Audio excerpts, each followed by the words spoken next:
क्योंकि जब से सिलेक्शन हुआ है मुझे पता लग रहा है कि मेरा परिवार बहुत विस्तृत है। जहाँ मैं जाती हूँ मुझे अपना एक्सटेंडेड फैमिली मुझे मिलती है और यह भी उस एक फैमिली का हिस्सा है।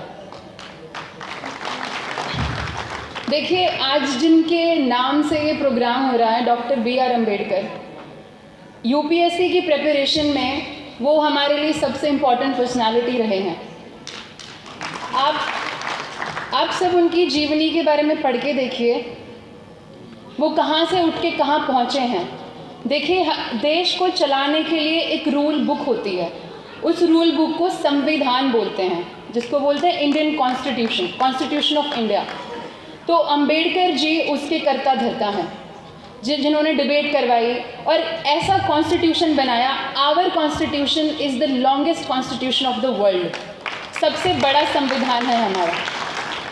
और यूपीएससी की प्रिपरेशन में हमें कॉन्स्टिट्यूशन की एक एक आर्टिकल याद करना पड़ता है।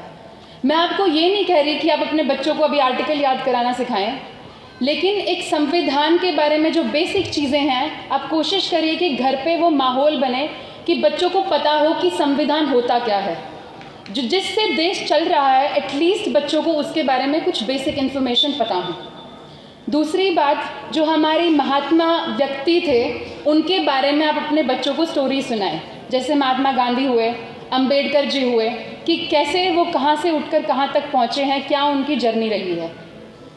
देखिए, अम्बेडकर जी ने बहुत सारी बातें बोली, उनमें से मैं 2-3 आपके साथ शेयर करना चाहती हूँ। उन्होंने बोला था, be educated, be organised and be agitated. इसका मतलब क्या है? आप सबसे पहले पढ़ें। देखिए, हम सबके पास कुछ भी खोने को नहीं होता। आपका जो शिक्षा होती है वो सबसे बड़ा धन होता है, कोई इस धन को आपसे नहीं छीन सकता। और शिक्षा के ही बल पे आप कहाँ से भी कहीं पहुँच सकते हैं। देखिए, 24 सितंबर को मेरा रिज़ल्ट आया, उससे पहले मैं एक स्टूडेंट ही थी और इस एग्ज़ाम ने मुझे एक ऑफिसर बना दिया। किसके बल पे? सिर्फ शिक्षा के बल पे। तो शिक्षित व्यक्ति कहीं भी पहुंच सकता है और आपका शिक्षा ही सबसे बड़ा वेपन होना चाहिए। दूसरी बात, बिना ज्ञान के आपको समाज में कभी भी सम्मान नहीं मिलेगा। आप ज्ञानी व्यक्ति होंगे, लोग आपकी बात सुनने के लिए आएंगे और आपका समाज में एक वर्चस्व होगा। Self dignity again very important. तो जो अम्बेडकर जी ने बातें बोली थी, बी एजुकेटेड, बी ऑर्गेनाइज्ड। देखिए, अम्बेडकर जी ने मार्जिनलाइज सेक्शन के लिए बहुत कुछ किया है और वो ये भी बोलते हैं कि मैं किसी वर्ग से संबंधित नहीं हूँ, हम सबसे पहले भारतीय हैं। लेकिन इतिहास में हमें पता लग रहा है कि कैसे एक सेक्शन जो है वो हमेशा एक जो मेन सेक्शन था उससे अलग रहा। तो कैसे उसके अधिकारों को भी हमें इक्वल, जो कॉन्स्टिट्यूशन में बातें लिखी हैं, liberty, equality and fraternity, Ambedkar ji ने उसको इम्प्लीमेंट करने की पूरी कोशिश की है। देखिए, आपका जीवन मिसाल होना चाहिए। नॉर्मली तो सब जी लेते हैं ज़िंदगी और चले जाते हैं, बट आप इस तरह अपनी ज़िंदगी जियो कि आपकी ज़िंदगी सबकी मिसाल बन जाए। अम्बेडकर जी ने एक और बात बोली थी, गुलाम बनकर जियोगे तो कुत्ता समझकर लात मारेगी ये दुनिया, और नवाब बनकर जियोगे तो शेर समझकर सलाम मारेगी ये दुनिया। तो नवाब कैसे बना जाता है? नवाब या तो मैं बहुत अच्छे कपड़े पहन लूँ, ज्वेलरी पहन लूँ, सब, वो नवाब नहीं होता।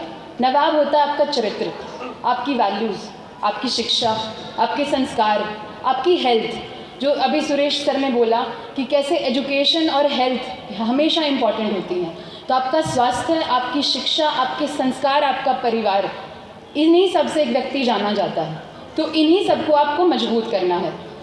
देखिए, अगर मैं यूपीएससी की बात करूं तो it is one of the difficult exam of this country as well as of this world.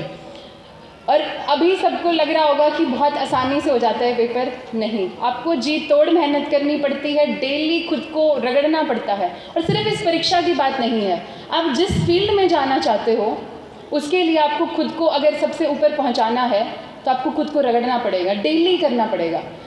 बच्चों के लिए मैसेज है मेरा कि मेहनत का कभी भी शॉर्टकट नहीं होने वाला। मैं आपको आज झूठी सांत्वना दे दूं कि बच्चों हो जाएगा, कम पढ़ाई से हो जाएगा या कम खेल कूद से हो जाएगा, नहीं। आपको जिस फील्ड में जाना है उसमें आपको अगर अपना 100% देना है तो आपको खुद पे विश्वास करना पड़ेगा, लक्ष्य ऊपर रखना पड़ेगा, मेहनत करनी पड़ेगी। मेहनत का कोई भी ऑल्टरनेटिव कुछ भी नहीं है कि मैं आपको बोल दूं कि इसकी जगह आप ये कर लो, नहीं।